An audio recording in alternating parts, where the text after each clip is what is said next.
Oración esta semana 2 del entrenamiento del estudio Cristalización de Job, Proverbios y Eclesiastés. El tema de esta semana es: toda la Biblia es un relato, dice, de las cosas con respecto a Dios, el hombre y Satanás. Ayer estábamos compartiendo esto y la verdad que nos ayuda mucho a entender más, porque vamos repitiendo y viendo todo lo que el ministerio nos da. El hermano también hay un estudio ahí de una conferencia que hubo sobre este mismo tema también de la semana 2, muy amplio y muy extenso, y a decir verdad, pues nos ayuda mucho a entender y comprender lo que los hermanos y lo que la Biblia está diciéndonos a través de los santos. Entonces, dice aquí que necesitamos conocer, y esto es todo el tiempo, necesitamos conocer en primer lugar la palabra de Dios, y dice las cosas con respecto a Dios y al hombre, porque la Biblia va unida de Dios y el hombre. Dios hizo al hombre para que le contuviera y le pudiera digamos, ser un testimonio. Entonces, de esta forma, pero también interviene una tercera persona que está antes, mucho antes que nosotros, que es Satanás. Entonces, de esta manera, los hermanos nos aclaran aquí que, que, que Satanás ocupaba en una forma, un reinado como un sacerdocio, y ocupaba la posición más elevada en la creación de Dios. O sea que antes de que fuera fundada la tierra, antes de que fuera el hombre, estuvo Satanás. Él estaba en el trono, porque Dios le había dado esa oportunidad. Él fue de darle como una posición preponderante con los ángeles, porque él dirigía. Pero ¿qué pasó con Satanás? Que se le exaltó, su corazón se enalteció, dice, a causa de su belleza, porque según dicen que era como casi perfecto. Entonces, él se rebeló contra Dios. ¿Y qué es lo que quiso? Quiso equipararse a Dios. Él quiso su ego, su yo, su exaltación, quiso equipararse a Dios y estar, dice, al mismo nivel de Dios. Entonces, esto es una abominación. Y entonces, en su forma, en esta forma, que él se convierte en el adversario. Dice que debido a su rebelión, se convirtió en un adversario y enemigo. Entonces, yo no sabía pues que era adversario y enemigo, pues el hermano aquí nos explica que el adversario, como adversario de Dios, Satanás se opone a Dios dentro del reino de Dios, rebelándose contra Dios. Dentro del reino, él se revela. Este es el adversario. Pero cuando habla de enemigo, que está fuera del reino. Entonces, tiene como dos acepciones esta persona. Entonces, dentro del reino y fuera del reino. Dentro del reino es adversario y afuera del reino es el enemigo. Entonces, esta es la forma como se menciona en la Biblia a este personaje, pero aunque se mire que y es totalmente negativo, Jehová lo utiliza para beneficio de él. Increíble. La verdad que en una parte de la Biblia, no me recuerdo qué versículo es, pero está que Dios creó lo bueno y lo malo. Y alguien me decía, ¿cómo creó lo malo? Precisamente, pues creó lo bueno con todas las cosas buenas que hay, pero creó a Satanás y ahí está lo malo. Entonces es el creador de lo bueno y lo malo, increíble, pero digamos, nosotros no podemos razonar ni contradecir ni pensar porque Dios lo hizo. Dios es Dios, Él lo hizo así y amén. Entonces, cuando Dios se revela, Satanás es condenado, incluso sentenciado por Dios. O sea que dice que no le ha sido revocada esa sentencia, pues ahí sigue, está de por vida. Entonces, posteriormente, él mandó a estorbar a Satanás, porque hubo dos concilios, y en un concilio estaba también Satanás ahí con todos los ángeles. ¿Y qué pasó? Le dio la oportunidad que le diera ese trato a Satanás, porque no había, dice, ahí en el estudio dice que no había un ángel que pudiera hacer esta labor. Entonces, ¿quién se ofreció tal vez ¿cómo se llama? Se ofreció fue Satanás, de que yo voy, lo hago, porque tenía todos los elementos para hacerlo, tenía esa naturaleza así maligna para poder atacar a Satanás. Entonces, el enemigo ataca adiestrada y dice que en una forma hay que combatir a esta negatividad, pero nosotros debemos de únicamente hacer asidos del Señor Jesucristo. O sea que el Señor ha venido a nosotros para que le contengamos, el Señor esté entre nosotros y estamos nosotros con Él en una forma total. Y por otro lado, por aquí abajo tengo también que Cristo dice, echó fuera del príncipe de este mundo y juzgó al mundo. Entonces, el príncipe de este mundo fue echado. ¿Y quién es el príncipe de este mundo? Pues sabemos que es Satanás. Entonces, ayer había una conferencia muy interesante donde hablaba de lo que es la parte de negar, pero de negar a Dios y la parte de lo que es el, el Espíritu de Dios que está con nosotros siempre. Y Cristo echó afuera al príncipe de este mundo y juzgó al mundo. Entonces, esta persona, su reinado está en la tierra. Entonces nosotros vemos tanta maldad, tanta mentira, tanta negación. ¿Por qué? Porque están regidos por esta persona, por este personaje. Entonces, ¿qué tenemos que hacer nosotros? Como decía el Señor, ustedes están en el mundo, pero no son del mundo. Y eso debemos de entender, lo que si estamos con Él, debemos estar con Él todo el tiempo. O sea, ser fieles. O sea que estas estratagemas y estas maquinaciones son los planes y complots que tiene el maligno para engañar con la intención y propósitos que él tiene como un reinado. Entonces, por otro lado, consiste en desgastarnos. Muchas veces estamos nosotros queriendo hacer las cosas y como que las cosas no salen, pero porque debemos de entender que quién es el que está detrás de todo esto. Tenemos que estar muy sutiles y decirle al Señor, Señor, yo sé que esto no es tuyo. Como le pasó a Job, pues Job entendió, porque en otro estudio que hubo, decía que Job estuvo en el árbol de conocimiento del bien y del mal todo el tiempo, hasta que al fin entendió que no era Dios, sino que era el adversario, el contendor de Satanás, que él le había estorbado todo el tiempo. Hasta ahí él pudo ver y comprender que Dios era otro. Entonces él pasó del árbol del conocimiento del bien y del mal al árbol de la vida. Entonces, de la misma manera, nosotros tenemos que estar atentos quién nos está estorbando, en qué medida nos está atacando, y, y vamos a descubrir que sutilmente Él nos ahoría y nos toca nuestra mente y la trastorna para que nosotros estemos intranquilos. O sea que tenemos que orar al Señor y descubrir en esta forma. Entonces, dice que el Dios de paz aplastará en breve a Satanás bajo vuestros pies. Esto está en Romanos 16:20. Entonces, y eso a través de la iglesia local.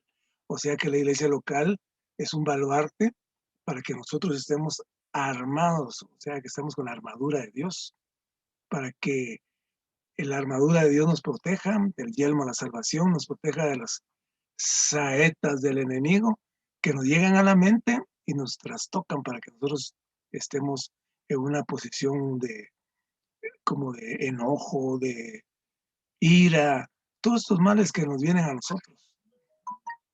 Entonces, de ahí, por último, habla del Apocalipsis cuando el hijo varón va a ser arrebatado. El hijo varón, ¿en qué consiste? Son todos los vencedores, los fieles, los que se han mantenido en la vida de la iglesia de una forma constante y sin descanso. O sea que el hijo varón viene y es arrebatado. ¿Para qué? Para que él pelee a la par del arcángel Miguel y él se pueda ser derrotado. Y entonces, por eso dice aquí que Satanás le teme solamente a una clase de personas, aquellos que no aman la vida de su alma. Y eso está en Apocalipsis 12:11. O sea que tenemos que renunciar. ¿Cómo? Únicamente orando, pidiéndole al Señor que Él nos dé la luz para que nosotros podamos entender esta palabra. Hemos visto con Linda que muchas cosas, y yo pues no las logro comprender por la dimensión de quién lo dijo, pues Dios ha hecho las cosas y las ha hecho. Y en algún momento no logro entender, pero únicamente le decimos amén a esa palabra, como dice aquí. Satanás le teme solamente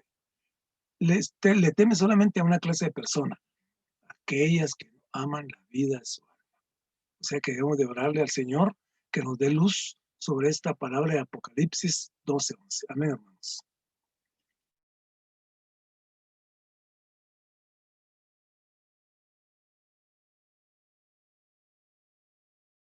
Esta semana habla de un aspecto que normalmente nosotros tenemos en nuestra vida, pero el día uno empieza hablando acerca de tres elementos que han estado en la historia de la humanidad, que es Dios, Satanás y el hombre.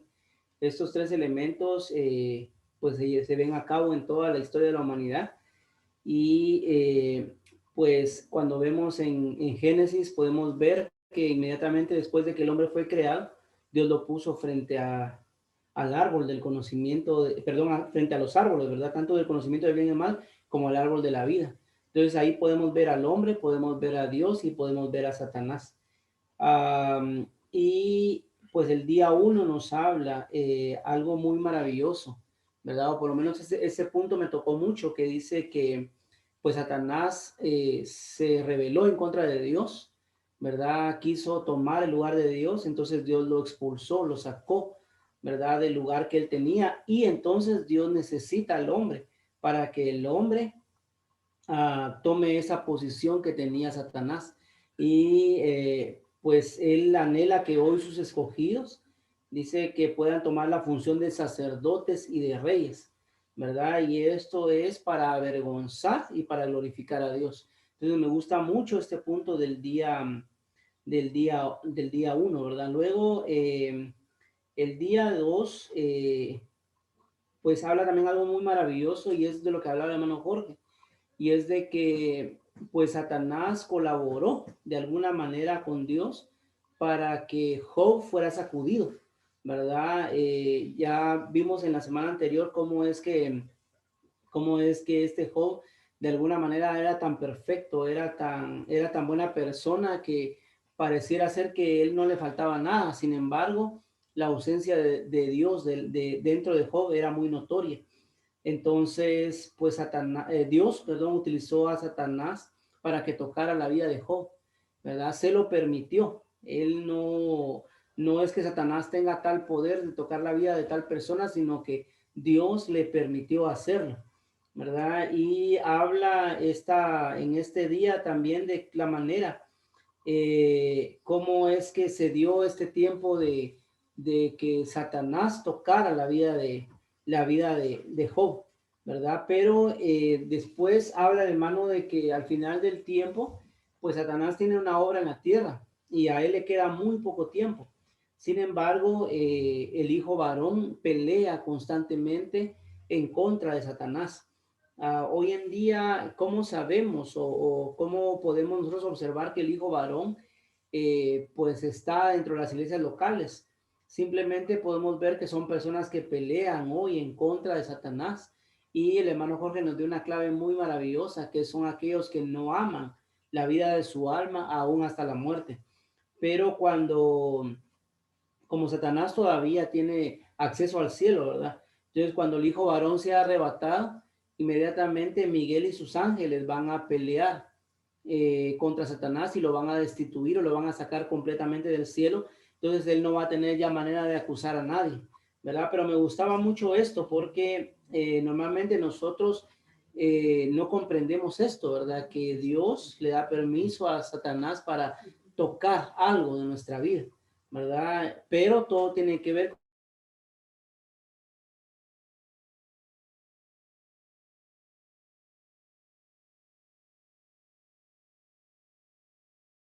que es victorioso, y que nosotros necesitamos hoy confesar que Él es el victorioso, pero nos lleva a Gólgota y dice que el lugar adecuado donde él venció fue en el Gólgota. Y me gustaba esta palabra porque aquí dice, en una parte del día 3 dice, la derrota viene cuando uno confía en sí mismo, pero la victoria viene cuando uno está firme en el terreno del Gólgota. Gólgota es el lugar de la victoria. Gólgota es nuestro hogar. ¿Qué nos puede hacer temer? Y este Gólgota es simplemente nuestro espíritu humano, ¿verdad? Muchas personas dicen, es que nosotros vivimos bajo el ataque de Satanás. Y ciertamente Satanás tiene cierto, tal vez, yo no sé si llamarle poder o no, pero diría yo que tiene cierta influencia. Él vive normalmente acechándonos en nuestra mente, pero el poder de Satanás o ese dominio solamente llega hacia la carne y hacia nuestra alma. ¿Qué quiere decir? Que él no puede tocar nuestro espíritu. Y me gusta mucho esto porque el lugar donde él es derrotado es en nuestro espíritu.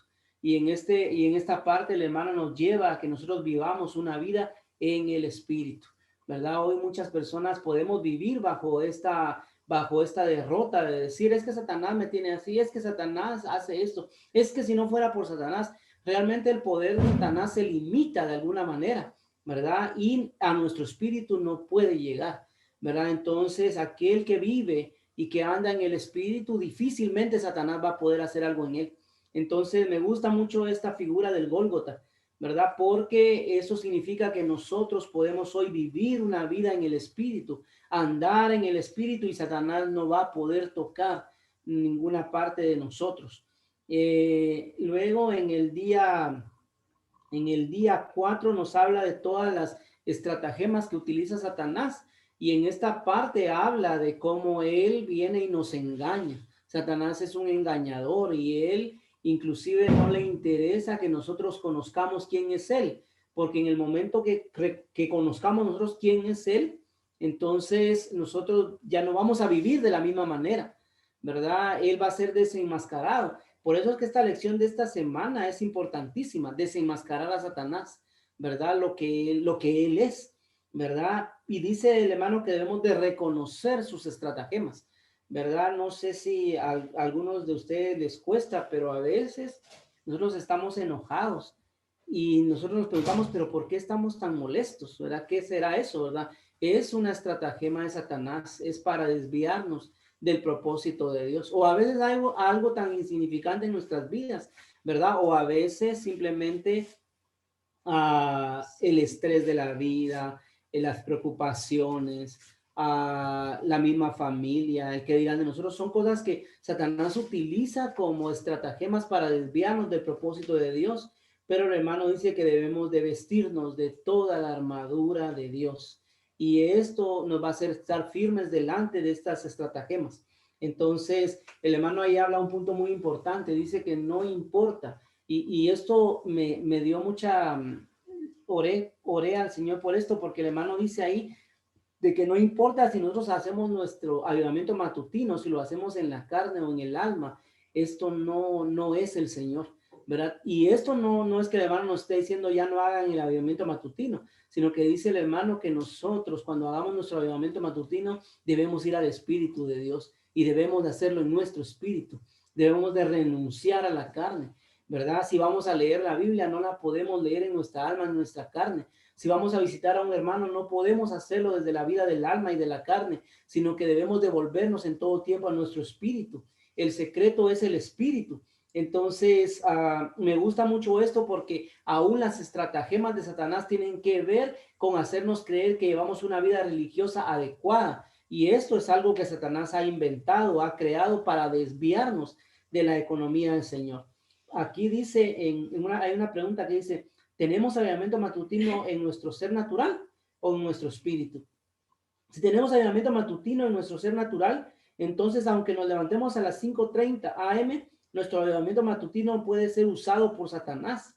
Sin embargo, si tenemos nuestro avivamiento matutino en el espíritu, habrá un sabor diferente, ¿verdad? Y es que ese sabor se disfruta mucho al vivir en el espíritu, ¿verdad? Y hay una gran diferencia.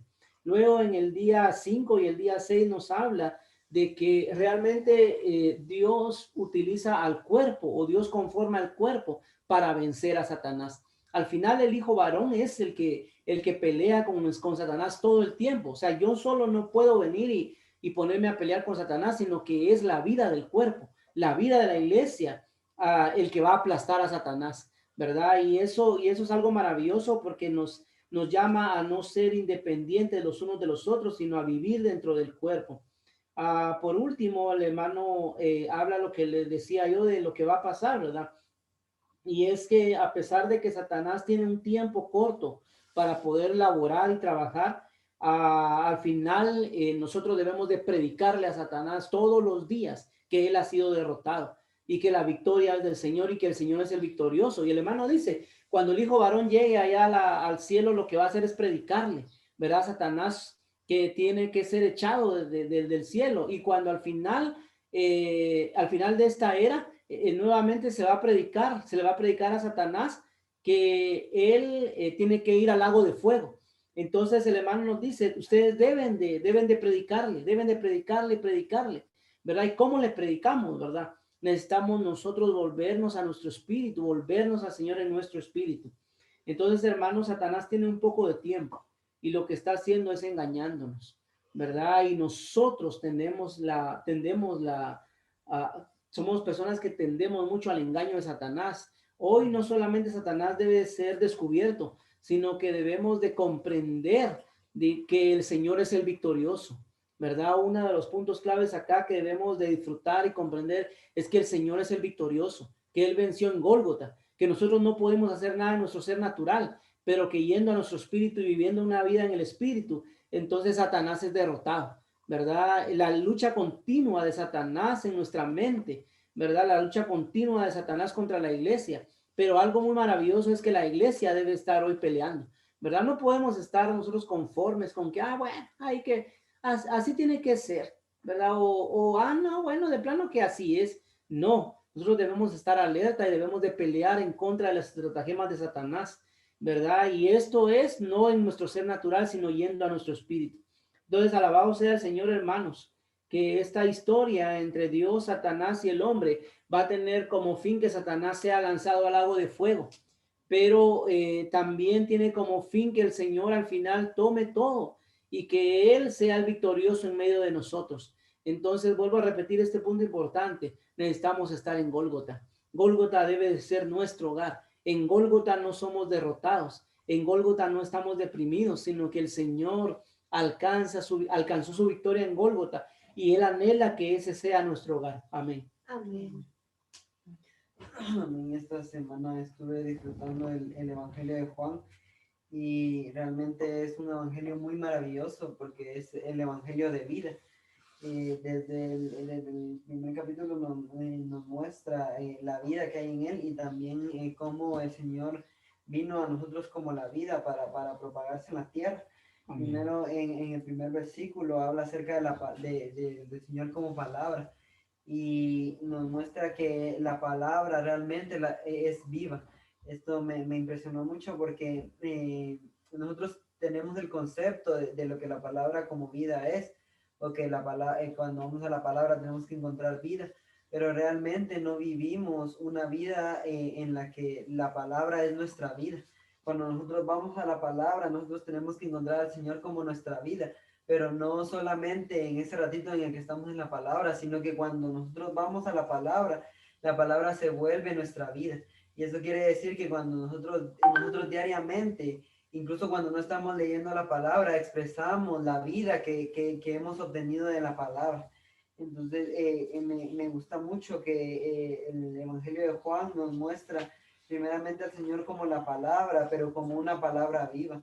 Y por eso dice en el versículo 4, dice, en él estaba la vida y la vida era la luz de los hombres. Pero cuando dice en él se refiere al Señor como la palabra.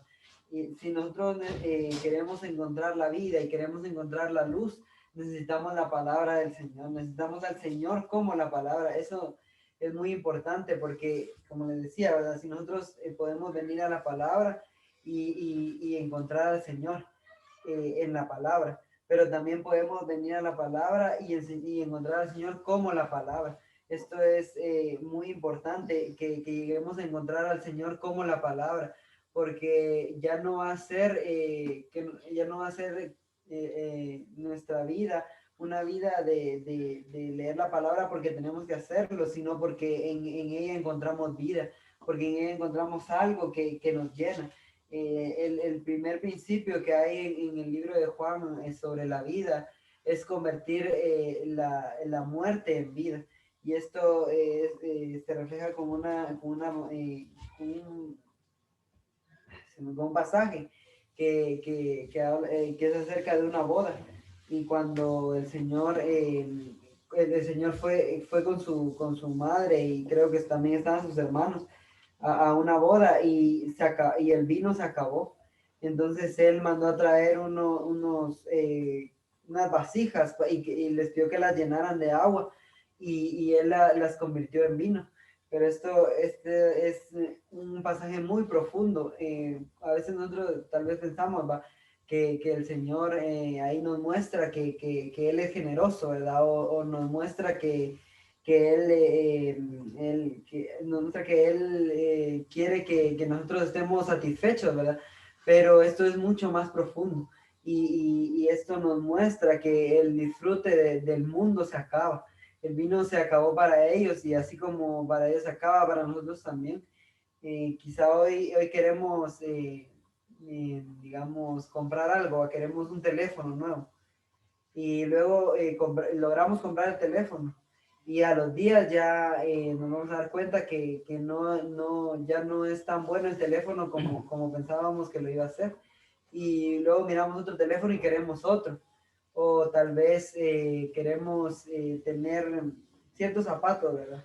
Compramos unos zapatos y luego ya no nos satisface y queremos ahora un pantalón. Y luego compramos el pantalón y queremos una camisa y esto se vuelve un círculo en el que no podemos salir porque no podemos ser saciados con esas cosas. Pero alabado sea el Señor porque Él es la vida y la vida es lo único que nos puede llenar. Ellos después de que el Señor convirtió el agua en vino, no me recuerdo quién es, pero le dice, ¿verdad? Que porque habían guardado el mejor vino para el final. Y esto es realmente impresionante porque el Señor es el mejor vino. Es lo que realmente nos puede satisfacer. Y Él se ha dado a nosotros para que nosotros podamos tomarlo a Él como la vida y para que esta vida nos satisfaga. Entonces, alabo al Señor por el Evangelio de Juan y porque realmente Él en su misericordia nos ha introducido a su vida. Y por medio de esta vida hoy podemos ser saciados. Amén. Amén.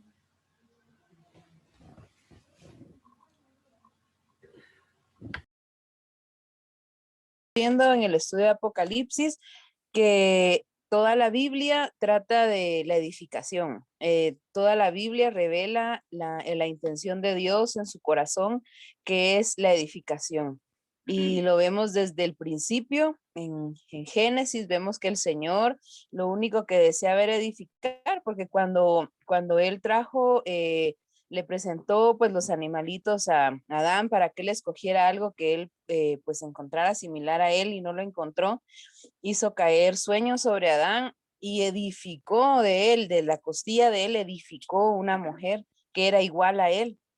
Entonces desde ahí vemos que el Señor, su intención es la edificación. Luego lo vemos con Jacob, cuando Jacob pues tiene la visión del cielo abierto y de la escalera celestial. Él también ahí pone una piedra que le pone por nombre Betel y la unge. Así que esa también es la iglesia. Y así podemos seguir viendo nosotros a través de la Biblia.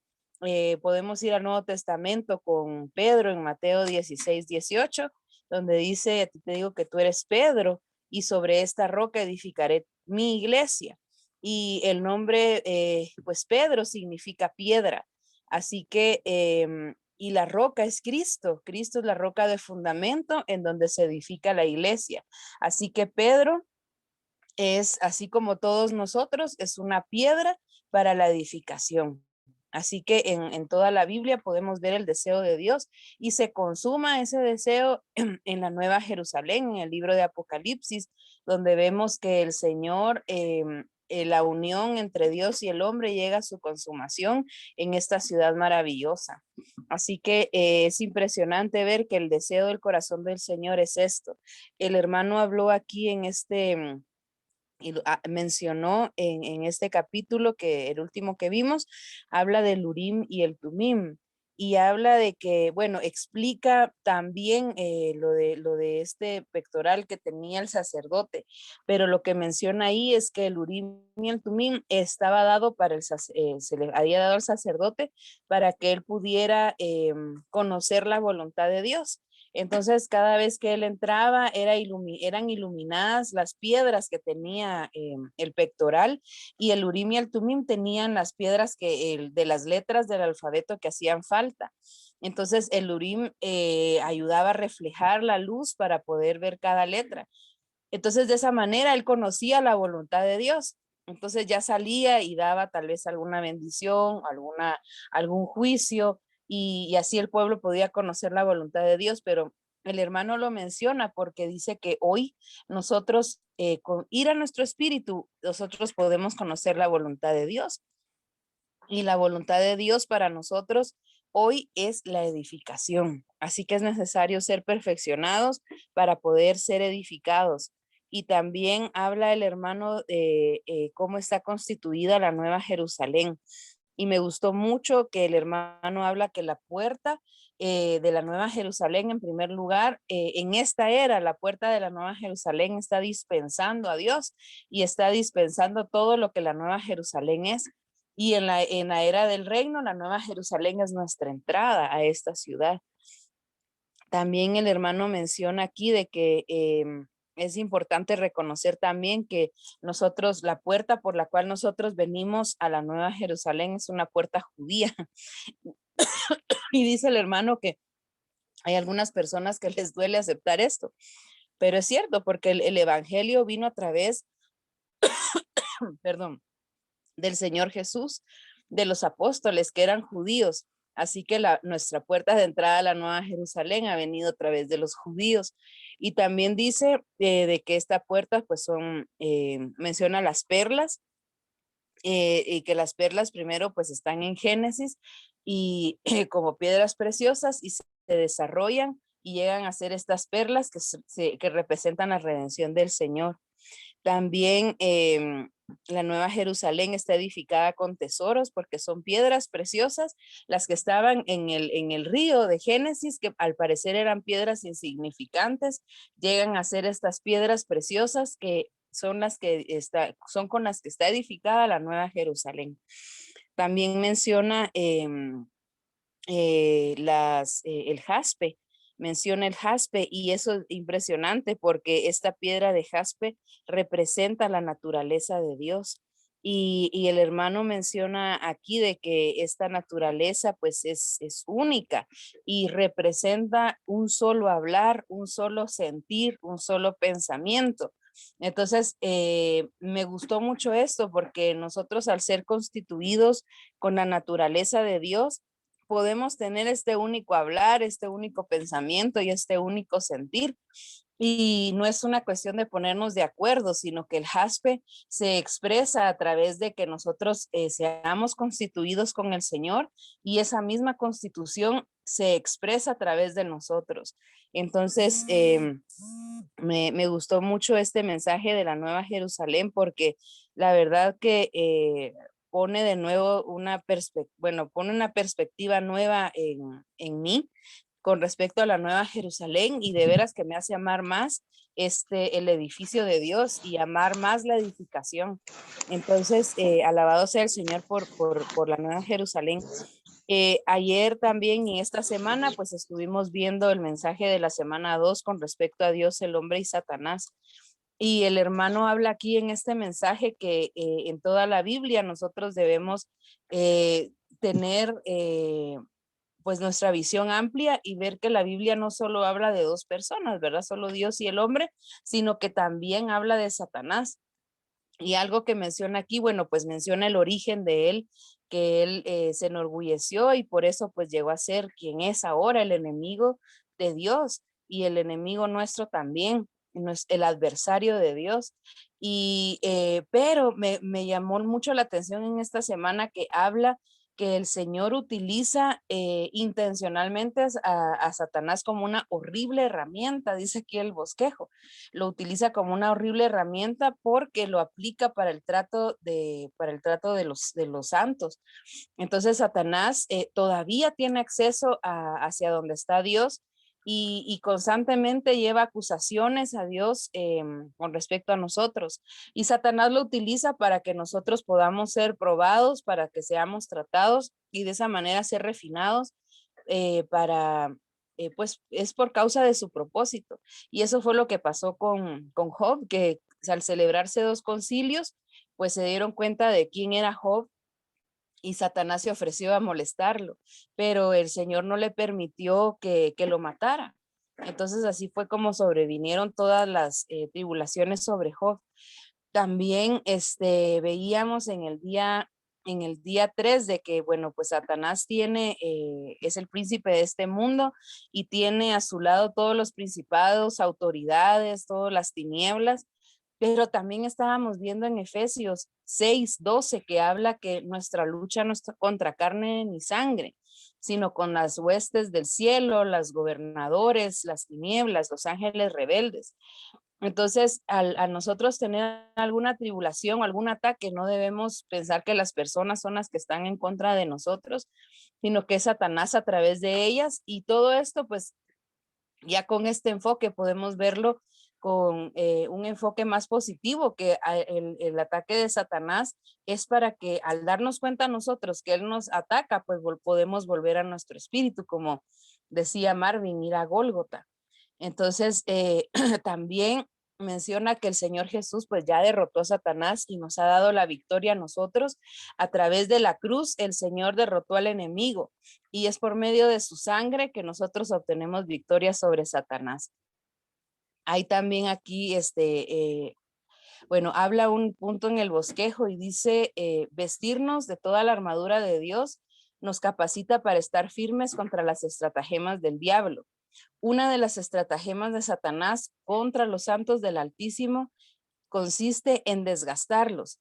Cuando veamos que Satanás nos está desgastando, tendremos el poder para resistirle y oponernos a sus tácticas desgastadoras. Necesitamos velar contra nuestro adversario, el diablo, quien como león rugiente anda alrededor buscando a quien devorar. Me llamó mucho la atención este punto porque Satanás sí trata de desgastarnos y en Daniel 7:21 y 25 habla de eso, que Satanás está desgastando a los santos, y en Apocalipsis también se menciona que el anticristo, Dios le da el permiso para que haga esto, pero ¿para qué? O sea, bueno, Satanás nos desgasta en primer lugar, pues para que nosotros pues seamos derrotados. Pero dice aquí, al darnos cuenta, podemos resistirle. Entonces, debemos identificar la estrategia de Satanás, dice sus complots malignos, porque es donde nos ataca es a nivel mental, ¿verdad? Y una vez que estamos pensando una y otra vez en alguna cosa, pues eso nos desgasta, ¿verdad? Esa ha sido la experiencia que pues he tenido en estas 2 últimas semanas y el aprendizaje que pues el Señor quiere que yo tenga con respecto a estos asuntos, ¿verdad? Satanás está ahí queriendo desgastarnos en nuestra mente, poniéndonos un pensamiento recurrente para que seamos desanimados, pero alabado sea el Señor porque podemos identificar esas estratagemas del diablo, volvernos al Señor y obtener la victoria, darnos cuenta de que nosotros somos victoriosos por la sangre de Cristo y Satanás no puede desgastarnos. No, más bien todas estas artimañas de Satanás deben servir para que nosotros toquemos y disfrutemos al Señor. Así que por último habla de que Dios es el Dios de paz y que Él aplasta a Satanás. Y debemos nosotros, dice, la paz de Dios monta guardia sobre nuestros corazones y nuestros pensamientos, porque el Dios de paz patrulla nuestros corazones y pensamientos en Cristo, preservándonos en calma y tranquilidad. Así que alabado sea el Señor, porque también menciona aquí que al ser santificados, el Señor desde nuestro interior nos provee paz. Así que necesitamos buscar ser constituidos y santificados con la palabra, para que el Señor sea en nosotros la paz y podamos identificar estas estrategias de Satanás contra nosotros, que cualquier cosa que nos suceda sirva para que nosotros seamos fortalecidos y que podamos ganar al Señor. Amén. Voy a compartirles otra vez porque tenía el micrófono cerrado. Amén, porque esta semana nos habla de que el hombre que Dios creó necesitaba tomar a Dios simbolizado por el árbol de la vida para poder vivir a Dios y expresarlo. Pero por causa de la caída del hombre, ahora la creación de Dios no solo debía comer a Dios, sino que debía recibirlo por medio de un sacrificio de sangre. Y así nosotros poder ser justificados. Amén.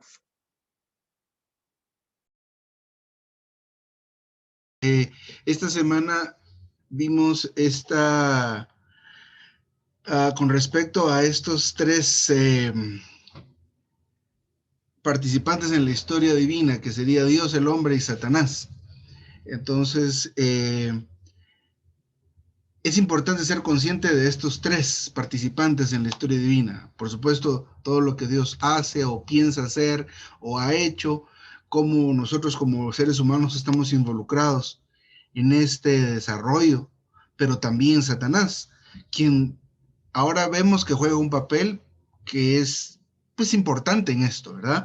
Entonces la semana empieza con algunos datos sobre el origen de Satanás, quién era, de dónde surgió, que pues es interesante, y también cómo el orgullo en su corazón propició su caída, digamos, ¿verdad? La caída y el juicio de Dios, que no solamente lo abarcó a él, sino a la tercera parte de los ángeles que le siguieron.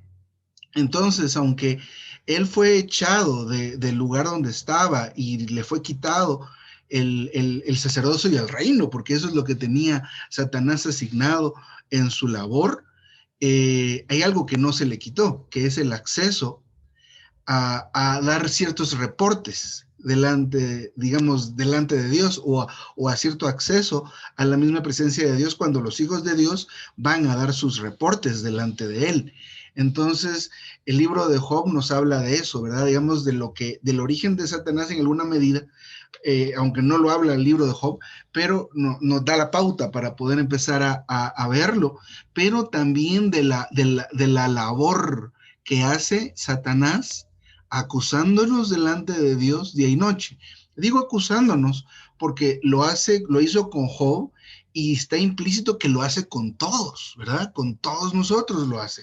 Esa es la labor que efectúa Satanás delante de Dios, o sea, accediendo a la presencia de Dios, lo cual Dios quiere eliminar. Ya no quiere que esté ahí, ya no quiere que entre ahí, pero esto va a ser realizado más adelante.